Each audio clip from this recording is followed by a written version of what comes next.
இன்னைக்கு மே 3 பத்திரிகை சுதந்திர தினம். ஒரு ஜனநாயக நாட்டுல 4 தூண்கள் வலுவா இருக்கணும். அதுல 4வது தூண் பத்திரிகை சுதந்திரங்கிறதும் ரொம்ப ரொம்ப முக்கியம். அண்மை காலமாக பத்திரிகையாளர்கள், உண்மையை சொல்ற பத்திரிகையாளர்கள் அச்சுறுத்தப்படுறாங்க, மிரட்டப்படுறாங்க, தகாத வார்த்தைகள்ல திட்டப்படுறாங்க, அதெல்லாம் தாண்டி கொலையும் செய்யப்படுறாங்க. நம்ம இஷ்டத்துக்கு அரசாங்கம் நினைச்சா அவங்க மேல வழக்கும் போடப்பட்டுக்கிட்டு இருக்கு, கேள்வி கேட்க ஆள் இல்லை அப்படின்னு சொல்லிட்டு. ஆமா, அது இந்தியாவிலையுமே அந்த இண்டெக்ஸ்ல பின்னாடி நம்ம போய்கிட்டு இருக்கோம் பத்திரிகை சுதந்திரத்துல. இப்ப அமெரிக்கா போன்ற நாடுகளையும் பத்திரிகையாளர் அச்சுறுத்தப்படுறாங்க. இது எந்த நாடையும் விதிவிலக்கு இல்லை. பக்கத்து நாடுகள் பாகிஸ்தான், சீனா, ஸ்ரீலங்கா எல்லா நாடுகளையும் இதே தான் பத்திரிகையாளர்களுக்கு நடந்துகிட்டு இருக்கு. இப்ப முக்கியமா போர் நடந்துகிட்டு இருக்குல்ல, இஸ்ரேலுக்கும் ஹமாஸுக்குமான அந்த போர்ல பத்திரிகையாளர்கள் 100க்கும் மேற்பட்டவங்க கொல்லப்பட்டிருக்காங்க. முக்கியமா பாலஸ்தீனில் இருக்க பத்திரிகையாளர்கள் அவங்க மட்டும் கொல்லப்படல, அவங்களோட குடும்பத்தினரே கொண்டுறாங்க. இஸ்ரேல் இருக்க பத்திரிகையாளர்கள் கொல்லப்பட்டுறாங்க. அதே மாதிரி உக்ரைன்ல இருக்க பத்திரிகையாளர்கள் கொல்லப்படுறாங்க. எங்கெல்லாம் போர் நடக்குதோ அங்கெல்லாம் உண்மை வெளியே போயிடக்கூடாது, உலகத்துக்கு தெரிஞ்சிடக்கூடாதுன்னு சொல்லிட்டு அந்த பத்திரிகையாளர் கொல்லப்படுறாங்க. இங்க இந்தியா எடுத்துட்டோம்னா ஊழல் வெளியே வந்துடக்கூடாது, இந்த பத்திரிகையாளர் எல்லாம் தெரியும்னு சொல்லிட்டு அவங்க போட்டு தாக்குறதுல வழக்குகள் வச்சு முடக்குறதுங்கிற வேலையை நடந்துகிட்டு இருக்கு. பத்திரிகை சுதந்திரங்கிறது ரொம்ப ரொம்ப அவசியம். நம்ம இம்பர்ஃபெக்ட் ஷோவை பொறுத்த வரைக்கும் எந்த விதமான அச்சுறுத்தலுக்கோ இல்லை மிரட்டலுக்கோ நம்மலாம் எதுக்குமே பயந்ததே கிடையாது. அதை நம்ம தைரியமா சொல்லலாம். யாரு மேல தவறு இருக்கோ அதை வெளிப்படையா நம்ம பேசிக்கிட்டு தான் வந்திருக்கோம். எந்த விதமான அச்சுறுத்தல் நடந்தாலும் சரி அதெல்லாம் தாங்கி நிக்கிற தைரியம் விகடனுக்கு இருக்குங்கிறத நம்ம பெருமிதத்தோட நம்ம சொல்லலாம். அதே மாதிரி இம்பர்ஃபெக்ட் ஷோல தொடர்ந்து கமெண்ட் ஷோ, நிறைய விதமான ஷோக்கெல்லாம் மக்கள் நீங்க என்ன கேட்கறீங்களோ நாங்க தொடர்ந்து பண்ணிட்டு தான் இருக்கோம். அதே மாதிரி இம்பர்ஃபெக்ட் ஷோ பிளஸ்ன்னு ஒன்று ஆரம்பிச்சிருக்கோம். அதுக்கும் உங்களுடைய ஆதரவு எங்களுக்கு தேவை. நல்ல வரவேற்பு கொடுத்துட்டு வரீங்க, இன்னும் தொடர்ந்து அந்த ஆதரவு இருக்கணும். நம்ம டிஸ்கிரிப்ஷன்லயும் முதல் கமெண்ட்லயும் இந்த லிங்க் தரோம், உங்க ஆதரவு கொடுங்க. பத்திரிகை சுதந்திரம் நிறைய பேர் வாழ்த்துக்கெல்லாம் நமக்கு தெரிவிச்சிருந்தாங்க காலையில இருந்து. கரெக்ட். எல்லோருக்கும் எங்க டீமின் சார்பாக நன்றி தெரிவிச்சுக்கிட்டு இன்னைக்கு ஷோக்குள்ள போலாம். Welcome to the imperfect show. நான் உங்கள் நண்பன் சிபி சக்கரவர்த்தி. நான் உங்கள் வெங்கடேஷ். ஓகே, ஷோக்குள்ள போயிடலாம். Welcome to the imperfect show. அக்னி நட்சத்திரம் நாளைக்கு ரிலீஸ் ஆகுதான். அந்த படம் நான் ரொம்ப நாள் முன்னாடியே பாத்துட்டேன். ஏன்னா இப்ப படங்கள், பழைய படங்கள் ரிலீஸ் ஆகி ஹிட் ஆகுற ஒரு சூழல் இருக்குல்ல தமிழ் சினிமாவில. இப்ப கில்லி ஹிட் ஆச்சு. அக்னி நட்சத்திரம்னே மணிரத்னம் படம் நினைச்சிருப்பாங்க, அது கிடையாது, ரியல் அக்னி. நாளைக்குதான் அக்னி நட்சத்திரமே ஆரம்பிக்குதான். ஏங்க அப்ப இவ்வளவு நாள் என்ன பண்ணிட்டு இருந்துச்சு? நான் பகீர்னு ஆயிடுச்சு எனக்கு. இன்னது அக்னி நட்சத்திரம் இனிமேல் அடிக்கவே அதுக்குள்ள கத்துறங்கிற மாதிரிதான் இருக்கு. நாளையிலிருந்து மே 28ஆம் தேதி வரைக்கும் தமிழ்நாட்டுல அக்னி நட்சத்திரம் 25 நாட்களுக்கு. பல இடங்கள்ல வெயில் அதிகமா தான் கொளுத்தும். நேத்து கரூர் பரமத்தி வேலூர்ல 111.5 டிகிரி. என்ன ப்ரோ, நல்ல ஸ்கோர் வாங்கிருக்கீங்க, நல்ல பாராட்டுக்கிறதுக்குரிய விஷயம் தானே. ஐபிஎல் யார் 100 அடிப்பாங்கன்னு பார்த்தா நேத்து மட்டும் 22 மாவட்டங்கள்ல சூரியன் 100 அடிச்சிருக்கு. 100 டிகிரிக்கு மேல அந்த வெயில் கொளுத்தி இருக்கு. அடுத்த 5 நாட்களுக்குமே வெப்பலை வீசும்லாம் சொல்றாங்க. அதுக்கு அலர்ட் எல்லாம் கொடுத்துருவாங்க. அதை தாண்டி சில இடங்கள்ல மழையும் பெய்யும் அலர்ட் கொடுக்குறாங்க. 2 அலர்ட்டும் இருக்கு, வெயில் அலர்ட்டும் இருக்கு, தமிழ்நாட்டுல மழை அலர்ட்டும் இந்திய வானிலை ஆய்வு மையம் கொடுத்துருக்காங்க. இருந்தாலும் நம்ம ரொம்ப கேர்ஃபுல்லா இருக்க வேண்டியது அவசியம். இவெல்லாம் முட்டை மட்டும் தான் போட்டு இருந்தாங்க ரோட்ல. அடுத்து தந்தூரி கிரில் அடுப்பெல்லாம் வச்சு சமைக்க ஆரம்பிச்சிடலாம். அவ்வளவு வெயில் அடிக்குன்னு சொல்றாங்க. சென்னையிலயும் அதுக்கு விதிவிலக்கு இல்ல. மத்த மாவட்டங்களை கம்பேர் பண்றப்ப சென்னைக்காரங்க கொஞ்சம் தப்பிச்சுட்டாங்கன்னு அர்த்தம். ஆனா சென்னைக்காரங்க கதறாங்க, ஏன்னா ஏசியில இருந்துகிட்டு வெளியில வந்தாங்கன்னா பாடியுமே இதாயிருச்சு. ஆனா என்ன தெரியுங்களா, மழை வந்துச்சுன்னா கிரவுண்ட் ஃப்ளோர் பாதிக்கப்படுது, வெயில் வந்துச்சுன்னா ஃபர்ஸ்ட் ஃப்ளோர் பாதிக்கப்படுது. இதெல்லாம் தாண்டி நாங்க சென்னையில வாழ்ந்துட்டு இருக்கோம் பாத்தீங்களா. அதுக்காகவே நீங்க எங்களுக்கு ஒரு அவார்டு கொடுக்கணும், வேற வழி இல்லையே. கோவிஷீல்டு தடுப்பூசி அது பெரிய ஒரு சர்ச்சையை ஏற்படுத்துச்சு. ஏன்னா அந்த ஊசியில சில பக்க விளைவுகள் வர்றதுக்கான வாய்ப்பு இருக்கு அப்படின்னு சொல்லிட்டு அதை தயாரிச்ச நிறுவனமான ஆஸ்ட்ராஜென்கா பிரிட்டிஷ் கோர்ட்ல சொல்லியிருக்காங்க. அதை இந்தியாவில சீரம் இன்ஸ்டிடியூட் ஆஃப் டெக்னாலஜி அவங்க அந்த பேட்டன்ட்டை வாங்கி அவங்க இங்க தயாரிச்சு அந்த கோவிஷீல்டு மக்களுக்கு போடுறதுக்காக கொடுத்தாங்க. இது சர்ச்சையாயிட்டு இருக்கிற நிலையில கோவேக்சின் ஒரு அறிக்கை விட்டுருக்காங்க. கோவேக்சின் எங்க தயாரிச்சாங்கன்னா ஹைதராபாத் பேஸா கொண்ட ஒரு பாரத் பயோடெக் அப்படின்ற அந்த நிறுவனம் தயாரிச்சாங்க. அவங்க எங்க ஊசியில அந்த மாதிரி எந்தவித பக்க விளைவுகளும் கிடையாது. பல கட்ட சோதனைகள்லாம் நடத்தி அதெல்லாம் பாஸ் ஆகி அதுக்கப்புறம் தான் இந்தியன் கவர்மெண்ட் எங்களுக்கு லைசன்ஸ் கொடுத்தாங்க. அதனால கோவேக்சின் ஊசியை பத்தி நீங்க கவலையப்படாதீங்க, எந்த அச்சுறுத்தலும் கிடையாது அப்படின்னு சொல்லியிருக்காங்க. ஆனா அந்த கோவேக்சின் ஊசி தான் கம்மியா கிடைச்சு நான் போடும்போதுதான் இல்லன்ட்டாங்க ப்ரோ. அதனால வேற வழியெல்லாம் கோவிஷீல்டு போட்டேன். நீங்க? நான் கோவேக்சின் தான் ப்ரோ போட்டேன். கோவேக்சின் அப்பயே தெரியும். அதுக்கு என்ன காரணம்னா, எல்லாரும் கோவிஷீல்டு கோவேக்சின் தான் போட்டுருந்தாங்க. நீங்க சொன்ன கோவிஷீல்டு தான் நிறைய கிடைச்சிட்டு இருந்துச்சு. ஆனா இந்த அரசியல்வாதிகள் நிறைய அதிகாரிகள் எல்லாம் கோவேக்சினே போட்டுக்கிட்டு இருந்தாங்க. அதனால நம்ம போட்டா கோவேக்சின் தான் போகணும், ஒத்த காலம் தான் நான் போட்டேன். ஓஹோ, அப்போ கவனிச்சிருக்காப்புல, நம்ம கவனிக்க மிஸ் பண்ணிருக்கோம். ஓகே, நம்ம சரி அதிகாரிகள் அரசியல்வாதிகள் உஷாரா தான் இருப்பாங்க, நமக்கு ஒரு உஷாரா இருந்தோம் நம்ம.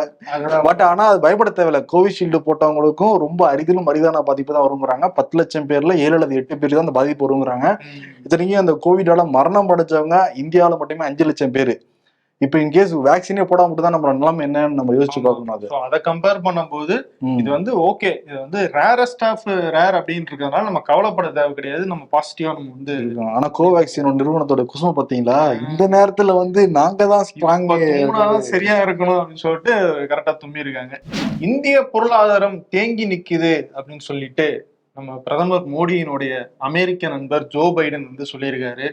ஏன் சொல்லியிருக்காரு அப்படின்னு கேட்டா, அவர் வந்து ஒரு நிகழ்ச்சியில பேசுறாரு. அங்க வந்து புலம்பெயர்ந்த பல்வேறு நாடுகள்ல இருந்து வந்திருப்பாங்கல்ல, அங்க வந்து ஸ்கில் செட்ஸோட வந்திருப்பாங்க. பெரிய பெரிய தொழில்கள் ஆரம்பிச்சு பெரிய பெரிய நிறுவனங்களுடைய சிஇஓக்களா இருப்பாங்கல்ல, அவங்களெல்லாம் கூப்பிட்டு வச்சு தேர்தலுக்கான நிதி திரட்டுற நிகழ்ச்சி. அங்க எலக்ட்ரல் பாண்ட்ஸ் எல்லாம் கிடையாது போல இருக்கு, டைரக்டாவே கேக்குறாங்க. அந்த மாதிரி நிகழ்ச்சியில பேசும்போது நாங்க வந்து புலம்பெயர்ந்த வர மக்களை வந்து நாங்க வந்து வரவேற்கிறோம். அதனாலதான் அமெரிக்காவினுடைய பொருளாதாரம் வளர்ந்துகிட்டே போகுது. இதே பாருங்க, இந்தியா, சைனா, ரஷ்யா இங்கெல்லாம் வந்து அந்த வெறுப்பு மனப்பான்மையோடய இருக்காங்க. வெளிநாட்டுல இருந்து யாரோ உள்ள வந்தா அதனாலதான் அவங்க பொருளாதாரம் வளராம தேங்கி நிக்குது அப்படின்னு சொல்லியிருக்காரு ஜோ பைடன். அவங்க நாட்டுல மிகப்பெரிய நிலப்பரப்பு கூப்பிட்டு வந்து வச்சுப்பாங்க. நம்ம நாட்டிலேயே இப்ப நிலப்பரப்பு கம்மியா இருந்தா கூட மக்கள் தொகை அதிகமாயிட்டே இருக்கு. இருக்கிறவங்களுக்கு என்ன பண்றது அப்படின்னு நம்ம தெரியாத சிச்சுவேஷன்ல அப்படிதான் அரசியல்வாதிகள் பதில் சொல்லுவாங்க. இன்னொன்னு யோசிச்சு பார்த்தோம்னா, சர்வதேச நிறுவனங்களே இங்க இருக்கிற மேன் பவர் வேணும்ட்டு தான் அவங்களே இங்க வந்து கம்பெனிஸ் தொடங்கிட்டு இருக்காங்க. அதனால வெளிநாட்டுல இருந்து வரவங்க வந்து முதலீடா வராங்க. சரி, இங்க மேன் பவர் நிறைய இருக்கு அப்படின்றதுனால இந்தியாவுக்கு ஜென்ரலாவே தேவைப்படும். அரசியல்வாதிகள் பிரச்சாரனாலே ஆரம்பிச்சிருவாங்கல்ல, அதான் பக்கத்து நாடுகள்லாம் கிள்ளி ஜோ பைடன் வந்து பிரச்சாரத்துல பேச ஆரம்பிச்சிருக்காரு. சரி, நம்ம இங்க வருவோம். இங்க வந்து பிரச்சாரம் வந்து அனல் பறந்துகிட்டு இருக்குல்ல. பிரதமர் மோடி வந்து ராகுல் காந்திய காங்கிரஸோட இளவரசனே குறிப்பிடுறாரு. காங்கிரஸோட இளவரசர் பிரதமர் ஆகணும்னு பாகிஸ்தான் வந்து ஆசைப்படுது. காங்கிரஸ் கட்சி பாகிஸ்தானுடைய சீடர் இப்படிலாம் வந்து சொல்லிட்டு பாத்துக்கோங்க, பாகிஸ்தான் வந்து ஒரு பலவீனமான அரசு அமையணும்னு ஆசைப்படுது.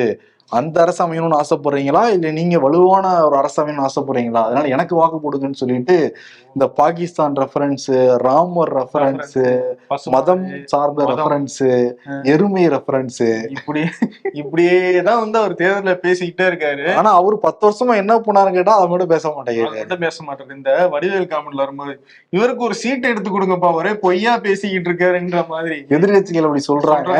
ஏன்னா கார்கே அப்படிதான் வந்து சொல்றாரு, உண்மைக்கு மாறா பேசிட்டு இருக்காரு. அவர் தொடர்ந்து பொய்யா தான் பேசிக்கிட்டு இருக்காரு. எங்களை பாகிஸ்தானுக்கு ஆதரவு கட்சின்னு அவர் சொல்றாருல்ல, அவர் வந்து சீனாவுக்கு ஆதரவான பல கொள்கைகள்லாம் எடுத்து செயல்படுத்திட்டு இருந்திருக்காரு. சீனா நாடு வந்து ஊடுருவல் நாடு. ஊடுருவல்ங்கிற வார்த்தையை, சீனாங்கிற வார்த்தையை பிரதமர் மோடியோ சகாக்களோ பேசியிருப்பாங்களா அது வரைக்கும்? பதில் சொல்லுங்க அப்படின்னு கேக்குறாரு. அவர் இஷ்டத்துக்கு பேசுறாரு. நாங்க தான் டிக்டாக்க பேன் பண்ணி எதிர்ப்பு தெரிவிச்சோம்ல, யாரா பண்ண முடியுமா? அப்போட சீனாங்கிற வார்த்தை அவர் சொன்னாரா? அதான் கார்கியோட கேள்வி. அது வேற, டிக்டாக்னால எவ்வளவு பேர் பாதிக்கப்பட்டாங்க. அதுதான் இப்படி இங்க வந்து போய்கிட்டு இருக்கு. தேர்தல் பிரச்சாரத்துல பொய்யா பேசுறாங்க, மக்கள் வந்து பிளவுபடுத்த பாக்குறாங்க, உண்மைக்கு மாறா வந்து நடந்துக்கிறாங்க, பிரிவினை உண்டாக்குறாங்கன்னு சொல்லிட்டு தேர்தல் ஆணையத்துல புகார் கொடுத்துருக்காங்க. காங்கிரஸா? இல்ல, பாஜக. பாஜகவோட இணையமைச்சர் ராஜீவ் சந்திரசேகர், தேசிய செய்தி தொடர்பாளர், இவங்க எல்லாரும் போய் நாங்க ஏதோ திருப்பி ஆட்சிக்கு வந்துட்டோம்னா அரசியலமைப்பையே மாத்த போறோம், இடஒதுக்கீடு ரத்து செய்ய போறோம், இந்த மாதிரி பொய்யான பிரச்சாரங்களை நாடு முழுக்க மேற்கொண்டுகிட்டு இருக்காங்க காங்கிரஸ் கட்சிக்காரங்க. அது முக்கியமா ராகுல் கார்கேவும் பண்றாங்க. அதனால தேர்தல் ஆணையத்துக்கு உங்களுக்கு எல்லா விதமான அதிகாரமும் இருக்கு நடவடிக்கை எடுக்கிறதுக்கு, உடனடியா நடவடிக்கை எடுங்க அப்படின்னு வலியுறுத்தி இருக்காரு ராஜீவ் சந்திரசேகர். அதுதான் காங்கிரஸ் தரப்புல என்ன சொல்றாங்களா, எங்க அது கண்ணாடியை பார்த்து நீங்க பேசிக்கிட்டு இருக்கீங்க அப்படிங்கிறாங்க காங்கிரஸ் தரப்புல. இன்னொரு பக்கம் KT ராமாராவ் இருக்காருல்ல, கேசிஆருடைய தெலுங்கானா முன்னாள் முதலமைச்சர் கேசிஆருடைய மகன், அவர் வந்து BRS கட்சியினுடைய செயல் தலைவரும் கூட.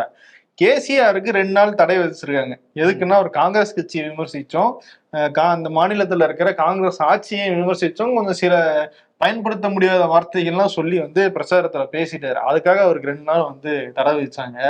கேசிஆருக்கு தடை விதிக்கிறீங்க நீங்க. அன்னைக்கு பிரதமர் மோடி ஸ்டார்டிங்ல இருந்தே வந்து மத ரீதியா பிளவு ஏற்படுத்துற மாதிரியே பேசிட்டு இருக்காரு. அவர் மேல ஒரு நடவடிக்கை எடுக்க மாட்டீங்களே எலெக்ஷன் கமிஷன், இது வந்து என்ன நியாயம்? கேசிஆருக்கு ஒரு நியாயம், மோடிக்கு ஒரு நியாயமா அப்படின்னு சொல்லிட்டு அவர் கொந்தளிச்சு பேசியிருக்காரு. நடவடிக்கை எடுப்பாங்க பிரதர், வெயிட் பண்ணிருக்காங்க. பாயிண்ட் வரட்டும். அடுத்த எலெக்ஷன் ரிசல்ட்டே வந்துரும் போல இருக்கு. அடுத்த தேர்தல் வந்துரும் போல இருக்கு. என் தந்தை இறந்து அவருடைய உடல் வந்து பீஸா எங்க வீட்டுக்கு வரும்போது எனக்கு 19 வயசு. அப்போ வந்து மக்கள் மேல எனக்கு கோபம் இருந்துச்சு. உங்களை நம்பி தானே நான் வந்து எங்க அப்பா வந்து அனுப்புனேன். அவங்களுக்கு நீங்க தானே பாதுகாத்திருக்கணும். ஏன் வந்து அவரை வந்து விட்டீங்க அப்படின்னு சொல்லி நான் வந்து ரொம்ப கோபமா இருந்தேன். ஆனா போக போக தான் நான் வளரதான் எனக்கு புரிஞ்சுது, யார் மேல அன்பு ரொம்ப அதிகமா இருக்குமோ அவங்க மேலதான் நமக்கு அதிகமா கோபம் வரும் அப்படின்னு சொல்லிட்டு, அப்படிப்பட்ட அன்பை நான் வந்து மக்கள் மேல வச்சிருக்கேன் அப்படின்னு சொல்லிட்டு பிரியங்கா காந்தி பேசியிருக்காங்க. நாங்க 55 வருஷமா காங்கிரஸ் ஆட்சியில இருந்துச்சு, இன்னைக்கு மோடி சொல்றாரு நாங்க வந்து பெண்களின் தாலியை வந்து பறிச்சிருவோம் அப்படின்லாம் பேசுறாரு. 55 வருஷமா இருந்தோமே, யார் தாலியை பறிச்சு நீங்க பாத்தீங்க அப்படின்னு கேக்குறாங்க பிரியங்கா காந்தி. அது மட்டும் கிடையாது, ஒரு தகவலும் வந்திருக்கு. என்னன்னா 2023-24 வந்து இந்திய குடும்பங்கள் தங்களுடைய தங்க நகைகள் இருக்குல்ல, அதை அடமானம் வைக்கிற அளவு அப்படிங்கிறது வந்து ரொம்ப அதிகரிச்சிருக்கா, வரலாற்றுல இது வரைக்கும் இல்லாத அளவுக்கு. சோ இதுல இருந்தே தெரியுது யார் வந்து அதிகமா வந்து இந்த தாலி அப்படிங்கிற அந்த மங்கள சூத்திரத்தை வந்து பறிச்சிருக்காங்க அப்படின்னு சொல்லிட்டு அவங்க விமர்சனம் வைக்கிறாங்க, தரவுகளோட வைக்கிறாங்க. பட் பாப்பா அந்த சைடு தாலி இவர் தான் ஆரம்பிச்சாரு பிரதமர் மோடி, தரவுகளோட பதில் சொல்றாங்க. பட் இவரும் தரவுகளோட பேசுவார் நம்ம வந்து எதிர்பார்க்கலாம். அது ரொம்ப கஷ்டம். சரி, அடுத்து வந்து இந்த அமேதி தொகுதியில பிரியங்காந்தி நிக்க போறாங்களா இல்ல ரேவல் நிக்க போறாங்கன்னா ஒரு பெரிய டிபேட் வந்து போயிட்டு இருந்தது. ஏன்னா சஸ்பென்ஸா வச்சிருந்தாங்க காங்கிரஸ் கட்சிக்காரங்க. இப்ப அமேதி தொகுதியில் வேட்பாளர் பேர் அறிவிக்கப்பட்டிருக்கு. இன்னைக்கு வந்து காலையில கிஷோரி லால் சர்மா, காங்கிரஸ் உடைய ராகுல் காந்தி ஃபேமிலிக்கு மிக நெருக்கமான ஒரு ஃபேமிலி மெம்பர் தான் வந்து கிஷோரி லால் சர்மாங்கிறாங்க. அது வந்து காங்கிரஸ் கட்சி குடும்பத்தினர் தான் நிக்கணுங்கிறதுனால அவங்க வந்து நிப்பாட்டி வச்சுதான் சொல்றாங்க. ஆனா பாக்குறப்ப பாவமா தான் இருக்காரு அவரு. பாவமா தான் இருக்காரு. 35 வருஷமா அந்த தொகுதியில இருக்காருன்னு சொல்றாங்க. ஆனா ஆக்சுவலி அவர் வந்து பஞ்சாபை சேர்ந்த ஒருத்தர் அப்படின்னு சொல்றாங்க. அதே மாதிரி வந்து ரேபரேலி தொகுதி, அதுவுமே வந்து காங்கிரஸ் குடும்பத்தினுடைய ஒரு கட்சியா இருந்துட்டு இருந்துச்சு. காங்கிரஸ்னு குறிப்பா காந்தி குடும்பத்தினுடைய கட்சியா இருந்துச்சு. இந்திரா காந்தி, சோனியா காந்தி எல்லாருமே அந்த இடத்துல ஜெயிச்சிருந்தாங்க. 2019 கூட வந்து சோனியா காந்தி அங்க ஜெயிச்சுதான் வந்து எம்பி ஆனாங்க. இந்த தடவை அவங்க வந்து ராஜ்யசபா எம்பி ஆயிட்டாங்க. அதனால அந்த இடத்துல வந்து ராகுல் காந்தி 2வது தொகுதியா வந்து போட்டிடுறாரு. அதான் பிரதமர் மோடி சொல்றாரு, வயநாட்டுல எப்படிதான் தோத்துருவாங்க, அதனாலதான் ரேபரேலியில வந்து நிக்கிறாரு ராகுல் காந்தி. அமைதியில நிக்கிறதுக்கு பயம், போன டைமே அவர் வந்து தோத்துட்டாரு, பயம் தான். முதல்ல 2 தொகுதியும் தோக்க போறாங்க பாருங்கிறாரு. அதே மாதிரி அமித்ஷா தான் சொல்றாங்க, ரேபரேலியில இப்பவே எங்க வேட்பாளர் வெற்றி பெற்றதா அறிவிச்சிடலாம். அது என்ன சூரத்து மாதிரி இல்லையே. அதானே. ஆனா இன்னொரு பக்கம் என்னன்னா, காங்கிரஸ் போடுற கணக்கு என்னன்னா, சப்போஸ் நம்ம ரேபரேலியும் நம்ம ஜெயிச்சிட்டோம் அப்படின்னா உத்தரப்பிரதேசத்துல ஒரு முக்கியமான தொகுதி நம்ம கையில இருக்கு. ராகுல் காந்தி அந்த இடத்துல ஒரு எம்பியா இருக்காரு. அதனால உத்தரப்பிரதேசத்தை எப்படியாவது நம்ம திரும்பி கைப்பற்றதுக்கான ஒரு முயற்சியா வந்து அந்த வெற்றி அமையும் அப்படின்லாம் யோசிக்கிறாங்க. பட் 2 தொகுதியில ஜெயிக்கலாம். ஜெயிச்சதுக்கு அப்புறம் ஒண்ணு விட்டு கொடுக்கணும். எதை விட்டு கொடுப்பாரு? வயநாட்டுல வந்து போன தடவை நீங்க அமைதியில தோத்தப்ப இந்த மக்கள் அமோகமாக 5 லட்சம் வாக்கு வித்தியாசத்துல ஜெயிக்க வச்சாங்க. அப்ப உங்களுக்கு வடநாடு முக்கியம்னு இந்த மக்களை விட்டு கொடுத்துட்டீங்கன்னா கேரள மக்கள் வந்து அப்புறம் இன்னும் கோபம் ஆயிடுவாங்கல்ல. அது கரெக்ட். காங்கிரஸ் மேல ராகுல். இன்னொரு பக்கம் உத்தரப்பிரதேசம் ரொம்ப முக்கியமாச்சு, அதையும் விட்டு கொடுக்க முடியாது அப்படின்றது பயங்கர கன்ஃபியூஷன்ல இருக்காங்க. அதெல்லாம் தாண்டி ஒரு சென்டிமெண்ட் இருக்கான். ஏன்னா இந்திரா காந்தி அந்த தொகுதியில வெற்றி பெற்றதுக்கு பிறகுதான் இந்தியா முழுவதும் மிகப்பெரிய சக்தி வாய்ந்த தலைவராக வந்து மாறினாங்க. சோனியா காந்தி நாடு முழுக்க அறியப்பட்டாங்க ரேவலில் ஜெயிச்சதுக்கு பிறகுதான். ராகுல் காந்தி சென்டிமெண்டா இருக்கும் அப்படின்னாங்க. பட் பிரியங்கா காந்தி நிப்பாங்கன்னு எதிர்பார்த்தாங்க எல்லாருமே, ஆனா வந்து நிக்கல. இனிமேல் அறிவிப்பாங்களான்னு பாக்கலாம் வேற தொகுதியில. இந்திய மல்யுத்த கூட்டமைப்பின் முன்னாள் தலைவர் பிரிஜ்பூஷன் சரண் சிங், அவர் பாஜக எம்பியும் கூட, அவர் மேல மல்யுத்த வீராங்கனைகள் பாலியல் குற்றச்சாட்டு வச்சு டெல்லியில வந்து சாலைகள்ல அத்தனை நாள் வந்து போராட்டம் நடத்திட்டு இருந்தாங்க. அவர் இன்னும் கைது செய்யப்படல. அதுக்கான நியாயமும் வந்து அந்த வீராங்கனைகளுக்கு கொடுக்கப்படல. இந்த நிலையில அவருக்கு சீட்டு கொடுக்காம இந்த தேர்தலில் அவருடைய மகன் கரண் பூஷன் சிங் அப்படிங்கிறவருக்கு வந்து சீட் கொடுத்துருக்காங்க.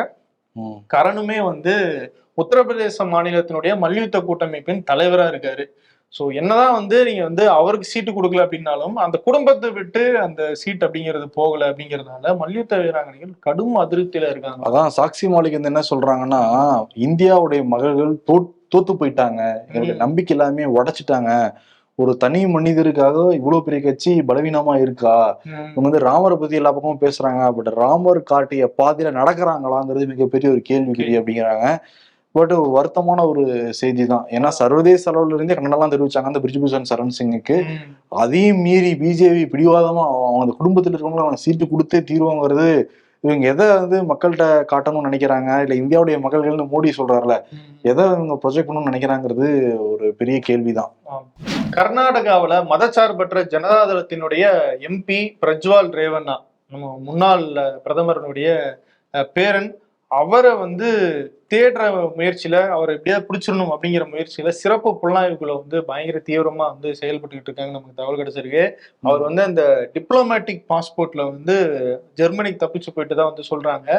சோ அங்க போய் எப்படியாவது அவர் வந்து பிடிச்சிடலாம் அப்படின்னு சொல்லிட்டு முயற்சி பண்ணிட்டு இருக்காங்க. அதுக்கான லுக் அவுட் நோட்டீஸ் எல்லாம் வந்து கொடுக்கப்பட்டிருக்கு அப்படின்னு சொல்றாங்க. சீக்கிரம் வந்து பிடிக்கணும் ராகுல் காந்தி சொல்றாரு. நிச்சயம் வந்து மன்னிப்பு கேட்கணும் பிரதமர் மோடி. ஏன்னா மோடியால அடையாளம் காட்டப்பட்டவர் இந்த பிரிஜ்வல் ரேவண்ணா. அதனால இந்திய மக்கள்கிட்டயும் அந்த தொகுதி மக்கள்கிட்டயும் மன்னிப்பு கேட்கணும் அப்படின்லாம் வந்து ராகுல் கேட்டிருக்காரு. சோ இதுல வந்து என்ன நடக்குதுன்னு பார்க்கலாம். இந்த கேப்ல பிரஜ்வாலால பாலியல் துன்புறுத்தலுக்கு ஆளான ஒரு பெண் வந்து கடத்தப்பட்டிருக்கிறதா வந்து ஒரு புகார் வந்திருக்கு. சோ அது யார் மேல அந்த அந்த குடும்பத்தினர் புகார் கொடுத்திருக்காங்கன்னா, பிரஜ்வால் ரேவண்ணா, அதாவது அவருடைய தந்தை ரேவண்ணா, HD ரேவண்ணா, அவர் மேல வந்து இந்த ஆட்கடத்தல் புகார் வந்து போலீஸ்ல வந்து பதிவு பண்ணியிருக்காங்க.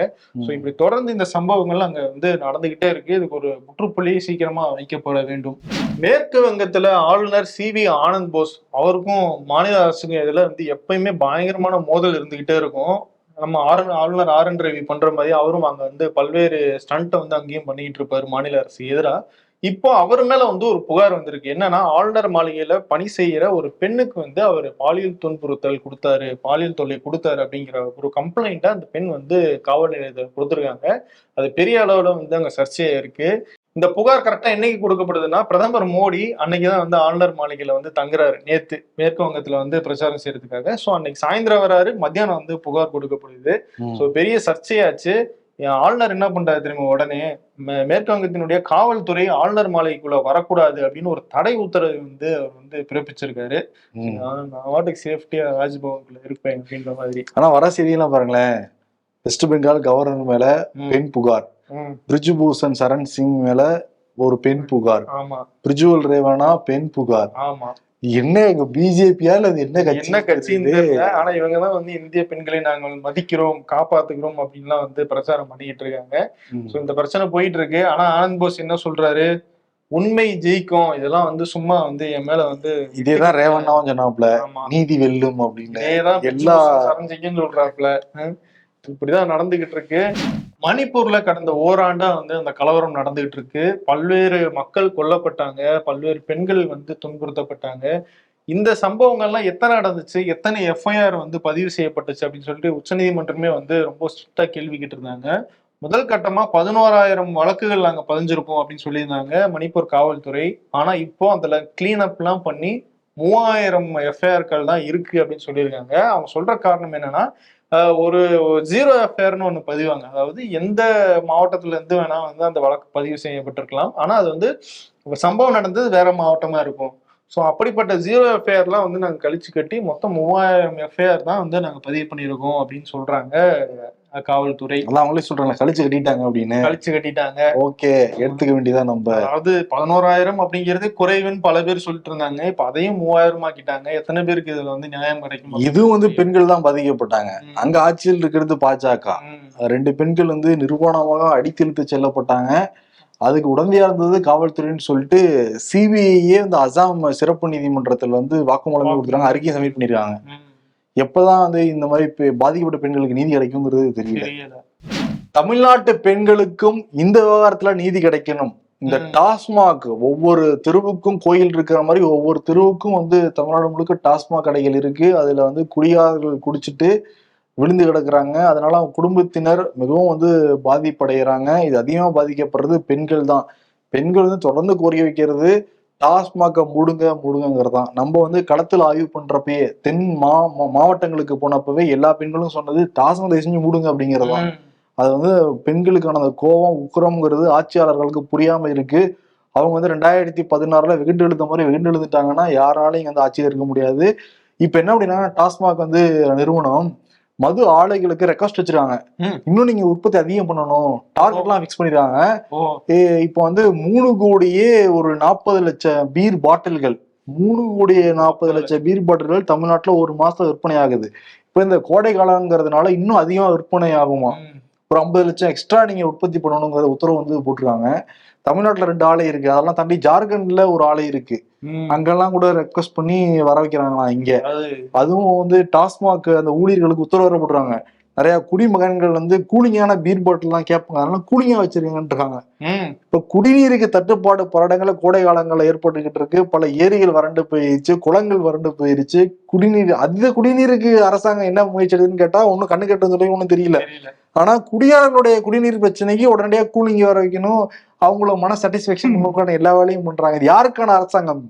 ஒரு உண்மையாவே மக்கள் மேல அக்கறை இருக்கு அப்படின்னா என்ன சொல்லணும், வெயிலுக்கு ஒரு மோர் குடிங்கப்பா, இந்த ஒரு பதனி குடிங்க, ஒரு நுங்கு வாங்கி சாப்பிடுங்க, இதெல்லாம் உடம்பு குளிர்ச்சி தரும் அப்படின்னு சொல்லலாம். நீங்க கூலிங்கா பீர் குடிங்க, அவங்களுக்கு வந்து உடம்பு குளிர்ச்சியா அப்படின்னு அரசாங்கம் அப்படி சொல்றது கிடையாது. ஆனா கடை திறந்து வச்சுட்டு இருந்தாலே அதுக்கு என்ன அர்த்தம்? அது வியாபாரம் இன்னும் டார்கெட் அதிகம் பண்ணணும், இன்னும் விற்பனை அதிகமாகணும் நினைக்கிறாங்க. ஆனா டாஸ்மாக் ஊழியர் என்ன சொல்றாங்கன்னா, ஏங்க இது வழக்கமா நடக்கிற நடைமுறை தான், கோடை காலங்கள அதிகமா பீர் வந்து விற்பனை ஆகும், அதனால முன்னெச்சரிக்கையா நடவடிக்கை எடுக்கிறோம் அப்படிங்கிறாங்க. இதுல என்ன முன்னெச்சரிக்கை நடவடிக்கை தெரியல. ஒரு டிஅடிக்ஷன் சென்டரை பல இடங்கள் நீங்க திறக்கிறதுங்கிறது முன்னெச்சரிக்கை நடவடிக்கையா இருக்கும், இன்னும் அதிகமா ஊத்தி கொடுக்குறதுங்கிறது எப்படி முன்னெச்சரிக்கை நடவடிக்கையா இருக்கும்? பல இடங்கள்ல அரசு பேருந்துகள் இன்னும் சரியா இயங்க மாட்டேங்குது, பல பழுதுகள் வந்துகிட்டு இருக்கு, படிக்கட்டு எல்லாம் ஓடிட்டு இருப்ப கீழே விழுகுதான். அதுக்குதான் முன்னெச்சரிக்கை எடுத்திருக்கலாம், அதெல்லாம் எடுக்க மாட்டாங்க. ஆனா இது விஷயத்துல மட்டும் ரொம்ப முன்னெச்சரிக்கையா இருக்காங்க. ஏன்னா இங்க டாஸ்மாக் நிறுவனங்கள் மது ஆலை நிறுவனங்கள் நடத்துறதே யாரு? திராவிட மாடல்களுக்கு சொந்தமான பல முக்கியமான அரசியல்வாதிகள் தானே. அதான் பஸ்னா கூட படிக்கட்டு எடுத்து ஒட்டிடலாம், பாட்டில் உடஞ்சுன்னா என்ன ஆகும் அப்படின்னு யோசிப்பாங்கல்ல. ரயில் நிலையங்கள்ல செல்ஃபி பூத் எல்லாம் அமைக்கிறாங்க, ஆனா ரயில்ல பாதுகாப்பு இருக்கான்னு கேட்டா ஒரு கேள்வியாதான் இருக்கு. ஏன்னா ஒரு கர்ப்பிணி பெண் இன்னைக்கு வந்து இறந்து போயிருக்காங்க. கொல்லம் எக்ஸ்பிரஸ் நேற்று நைட்டு கிளம்புன அந்த கொல்லம் எக்ஸ்பிரஸ்ல சென்னை எக்மோர்ல இருந்து சங்கரன் கோயிலுக்கு கிளம்பிருக்காங்க. தென்காசி சேர்ந்த சுரேஷ்குமார், அவருடைய மனைவி வந்து கஸ்தூரி, அவங்க வந்து கர்ப்பிணியா இருந்திருக்காங்க. அவங்களுக்கு வந்து வளகாப்பு நடக்க போற சூழல், அதுக்காக தான் ஊருக்கு கிளம்பி போயிட்டு இருந்திருக்காங்க. 7 மாச கர்ப்பிணி அவங்க.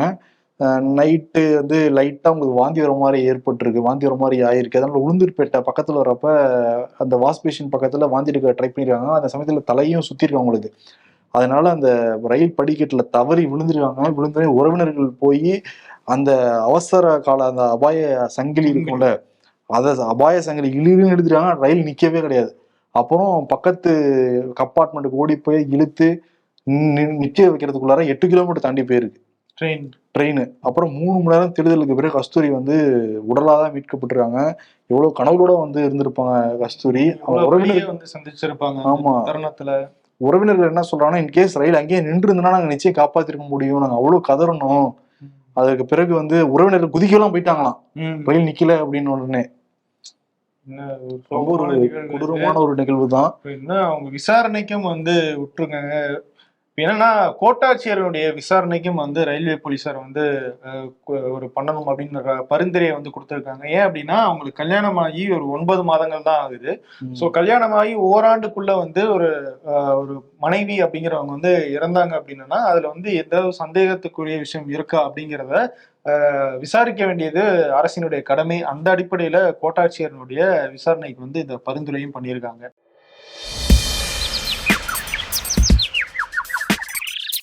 வீட்டுல ஏசியை போட்டு சூடான காற்றை வெளியே விட்டுட்டு இந்த வருஷம் வெயில் ரொம்ப அதிகம்னு சொல்றீங்களே, யாரா நீங்களா? சைக்கோன்னு தெரிஞ்சிச்சு, அப்புறம் என்ன அடுத்து கைது பண்ணி உள்ள தள்ளிடுவாங்க தானே? அதான் இல்ல, எம்பி சீட்டு கொடுத்து அழகு பார்த்து வெளிநாட்டுக்கு தப்ப விட்டுருவோம்.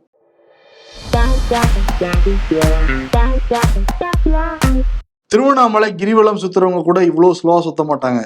ஆனா நீ இவ்வளவு ஸ்லோவா சுத்துறியே, ஃபேனை சொல்றாங்களா? ஸ்லோவா சுத்தினா கூட பரவாயில்ல, ஆனால கக்கிட்டே சுத்துறான் ஃபேனு.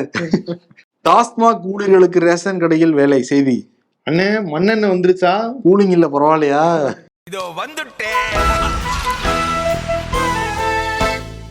இன்னைக்கு முதலமைச்சர் மு.க. ஸ்டாலினுக்கு விருது கொடுத்துடலாம். காரணம் கூலிங்கான பீர் வேணும், குடிமகன்களுக்குன்னு சொல்லிட்டு உற்பத்தி அதிகம் பண்ண சொல்லியிருக்காங்க, கூலிங்கா வைக்க சொல்லியிருக்காங்க.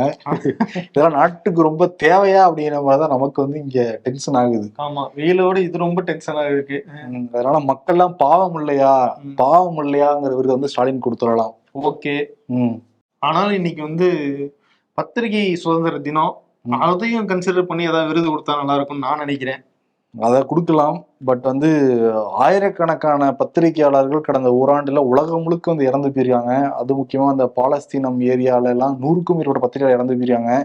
இந்தியாவிலுமே 10க்கும் மேற்பட்ட பத்திரிகையாளர் வந்து இறந்து போயிருக்காங்க. இவங்க எல்லாருக்கும் வந்து சேர்த்து வேணா நீதி வேந்தர்கள்ங்கிற விருது வந்து கண்டிப்பா கொடுக்கணும். ஏன்னா அவங்க வந்து தங்களுடைய உயிரை கொடுத்த ஒரே ஒரு காரணம் உண்மையை வெளிச்சத்துக்கு கொண்டு வரணும் அப்படிங்கிறது மட்டும்தான். அதுக்காகவே இந்த அவார்டை வந்து நம்ம அவங்களுக்கு கொடுத்துடணும். ஏன்னா அரசியல்வாதிகளுக்கு எதிர்கட்சிகளை பார்த்தா கூட பயம் இருக்காது, பத்திரிகையாளர்களை பார்த்தா நேர்மையான பத்திரிகை பார்த்தா பயப்படுவாங்க. அது காரணம் என்னன்னா, வாளின் முனையை விட பேனா முனை வலிமை அதிகம், அது கூர்மை ரொம்ப அதிகம். ஆமா. உங்களுடைய அமோக ஆதரவுக்கு எப்பயுமே நாங்க நன்றி சொல்ல கடமைப்பட்டிருக்கோம். உங்களோட ஆதரவுனாலதான் நாங்க தொடர்ந்து வந்து ஓடிக்கிட்டு இருக்கோம். இம்பர்ஃபெக்ட் ஷோ அந்த பிளஸ்லயே வந்து இணைஞ்சு உங்களோட ஆதரவு வந்து கொடுங்க. கண்டிப்பா கொடுப்பாங்க. நன்றி, வணக்கம். நன்றி.